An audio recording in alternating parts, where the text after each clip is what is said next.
प्यारे देशवासियों, मैं कन्हैया झा।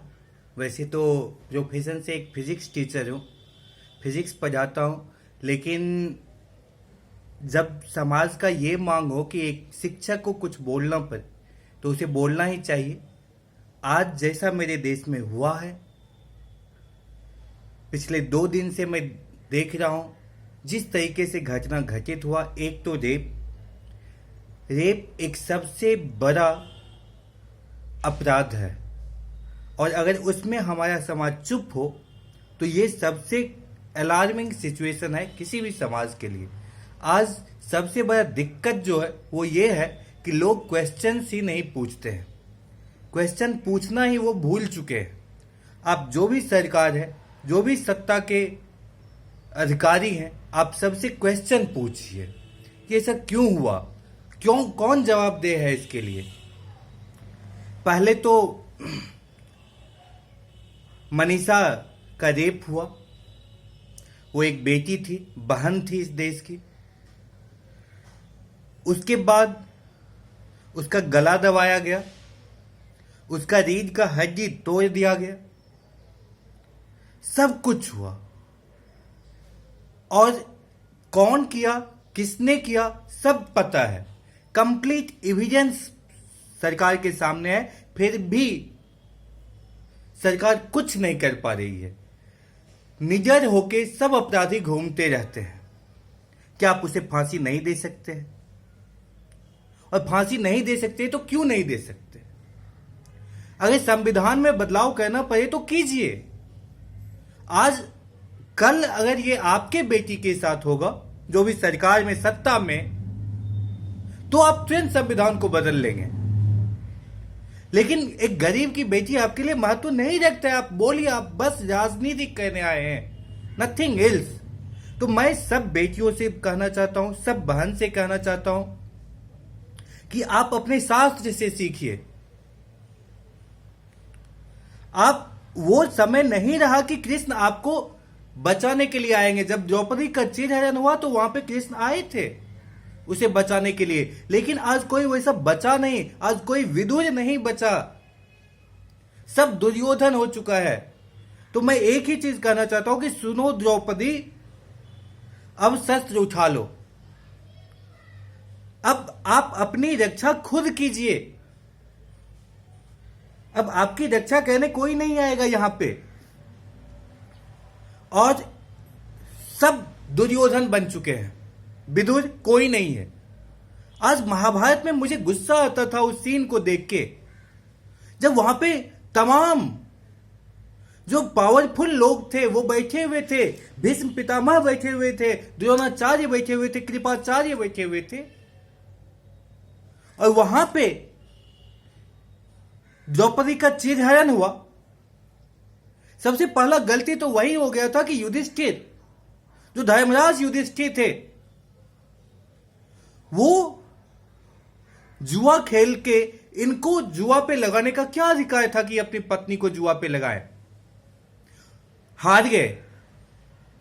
सबसे पहले गलती तो वही किए, दुर्योधन गलती किया। लेकिन फिर भी मैं उतना क्रोधित नहीं हुआ जब भीष्म पितामह, द्रोणाचार्य और कृपाचार्य जैसे लोग मूक दर्शक बन के बैठे रहे और सब कुछ देखते रहे। सबसे तो अच्छा विदुर था जिसने क्वेश्चन पूछा, जिसने सवाल पूछा। तो आज आपको भी सवाल पूछना पड़ेगा। आप भले एक वोट देके उसे जिता दिए, आज वो बैठ चुका है सत्ता पे, लेकिन क्या वो फांसी दे सकता है? सवाल एक ही है कि अगर कोई भी रेप करता है, अगर एक भी बहन या बेटी का जान जाता है, तो फांसी से नीचे कुछ भी सुनवाई नहीं होगा। बस एक मांग आप सब कीजिए, और खास करके मैं सभी बहन से बोलना चाहता हूं कि आप सब अपनी आवाज को उठाइए। आप मूक दर्शक बन के पूरा करप्टेड सिस्टम को नहीं देख सकते हैं। You must have to raise your own voice. कब तक आप साइलेंट होके बैठे रहेंगे? आप समझिए कि कितना खराब चीज हुआ कि जब वो मर गई तो मरने के बाद एक तो रात में उसका दाह संस्कार किया गया, जो कि हमारे हिंदू रीति रिवाज में नहीं है। और फिर रात को जब उसका दाह संस्कार किया गया, तो फिर रात को किया क्यों गया? फैमिली के परमिशन के बिना किया गया। फैमिली के कोई भी आदमी वहां पे नहीं थे, ना उसका भाई था, ना उसके पिता थे। आग किसने दिया? तो वहां के डीएम और वहां के एसपी ये स्टेटमेंट पे स्टेटमेंट दे रहे हैं कि फैमिली के सहमति से सब कुछ हुआ, लेकिन उसके फैमिली वाले कंप्लीट डिनाई कर रहे हैं। वो लोग को खींच के ले जा रहे थे, उसकी मां, उसकी भाभी सब एम्बुलेंस पे मतलब भीख मांग रही थी कि आप लोग रात में नहीं दाह संस्कार कीजिए, एक बार चेहरा देखने दीजिए, लेकिन नहीं देखने दिया गया। आखिर मैं ये पूछना चाहता हूं कि किसके इशारे पे ये सब कुछ हुआ, और क्या जल्दी था कि इतना जल्दी उसका दाह संस्कार रात में कर देना? क्या एक मां का दर्द आप नहीं समझ पाए कि उस मां पे क्या बीतेगी कि जो अपनी बेटी का अंतिम चेहरा नहीं देख पाई? इतना ही नहीं, जिस दिन उसका रेप हुआ था, उसका भाई उसे पुलिस स्टेशन ले गया। पुलिस स्टेशन में क्या हुआ कि उस लड़की को नीचे फर्श पे सुला के एग्जामिन कर रहे थे पुलिस, जब उसे डॉक्टर की जरूरत थी। उसका वीडियो बना रहे थे, जब उसे डॉक्टर की जरूरत थी, हॉस्पिटल ले जाना था, वो अपना कागजी कार्रवाई कर रहे थे। और कागजी कार्रवाई करके क्या मिला आप सब देखते। क्या ये पुलिस भ्रष्ट नहीं है? क्या ये सरकार आज फेल नहीं है कंप्लीट मॉडल में? ये बस एक, मैं इसका बात नहीं कर रहा हूं यूपी का, हर जगह।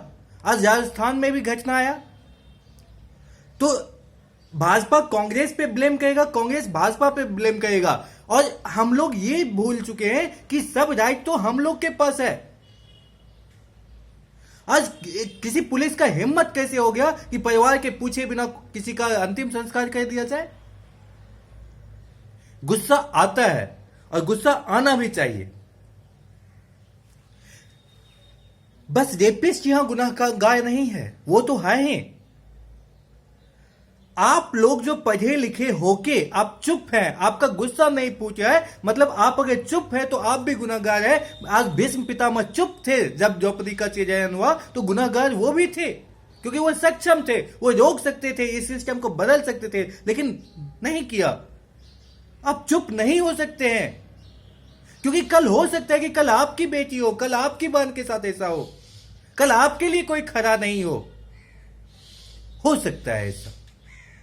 इसलिए आप चुप होके नहीं बैठ सकते, आपको कोई ना कोई डिसीजन लेना पड़ेगा। जब उसका दाह संस्कार रात में हो रहा था तो वहां पे कुछ खड़े पुलिस वाले हंस रहे थे, परिवार के तो कोई आदमी थे नहीं। अब क्या वो दुख समझ सकते हैं कि एक बेटी, 22 साल की बेटी, जो जिसका डेथ हो चुका है, जो अपनी जिंदगी से हार गई, जिसकी आत्मा आज भी तड़प रही होगी, उसका दाह संस्कार हो रहा हो और वहां पे उसका परिवार नहीं मौजूद हो? क्या आपका रूह नहीं कांपेगा? जब आपको थोड़ा सा चोट लग जाता है, हल्का चोट लगता है, तो आपकी मां का रूह कांप जाता है। एक चोट लगने से मां चिंता में आ जाती है। और जिसके बेटी के साथ ऐसा हुआ, जिसका जान चला गया, और उस मां को क्या यह अधिकार नहीं था कि एक बार अपने बेटी का मुंह देख सके? क्या उस भाई का अधिकार नहीं था कि अपनी अंतिम बार अपनी बहन का मुंह देख सके? और ये पहली बार नहीं हुआ है, भारत में ऐसा बहुत केस होता है जो छिप जाता है, बहुत आदमी बताते नहीं है। तो क्या आज ये जरूरत नहीं है कि आप अपने बेटों को सिखाइए, आप अपने बेटों को मोरल नॉलेज दीजिए?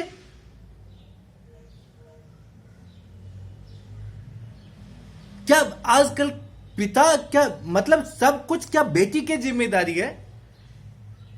क्या आप अपने बेटे को शिक्षा नहीं दे सकते हैं कि वो समाज में एक इंसान बने? इंसानियत ही खत्म हो चुकी है, और जब इंसानियत खत्म हो जाता है, आज पूरा देश खत्म हो जाएगा। अगर इंसानियत खत्म हो जाएगा, ये देश को बचाना है, जितनी जल्द हो सके मेरी सरकार से एक ही अपील है कि आप जो भी गुनाहगार हो उसे फांसी पे चढ़ाइए, नहीं तो आप रिजाइन दीजिए। चाहे जहां पे हो, अगर आप सिस्टम को नहीं संभाल सकते हैं, then you have no right to sit on the chair. आप चेयर को छोड़ दीजिए, क्विट योर चेयर। गला को ऐसे दबाया गया था उस लड़की की गला को कि जीभ कट गया, खून बह रहा था। क्या हम जानवर बन चुके हैं? क्या इंसानियत बची नहीं? मेरा बस एक विनती है, आप सब आवाज उठाइए। जो भी हुआ बहुत बुरा हुआ, आगे ऐसा नहीं हो इसलिए आप बोलिए, आप चुप नहीं रहिए, आप क्वेश्चन पूछिए। और मैं फिर से यही कहूंगा कि सुनो द्रौपदी, अब शस्त्र उठा लो। आप अपनी रक्षा खुद कीजिए और जितने भी ऐसे आदमी हैं जो समाज में ये जानवर नपुंसक लोग हैं, अगर सरकार कार्रवाई नहीं करती है, आप सरकार को बोलिए। अगर सरकार कार्रवाई नहीं करती है, सरकार के विरुद्ध आवाज उठाइए, उनको उखाड़ के फेंक दीजिए। सिस्टम को बदलना पड़ेगा और यह बदलने की जिम्मेदारी हम सब नागरिक पे है।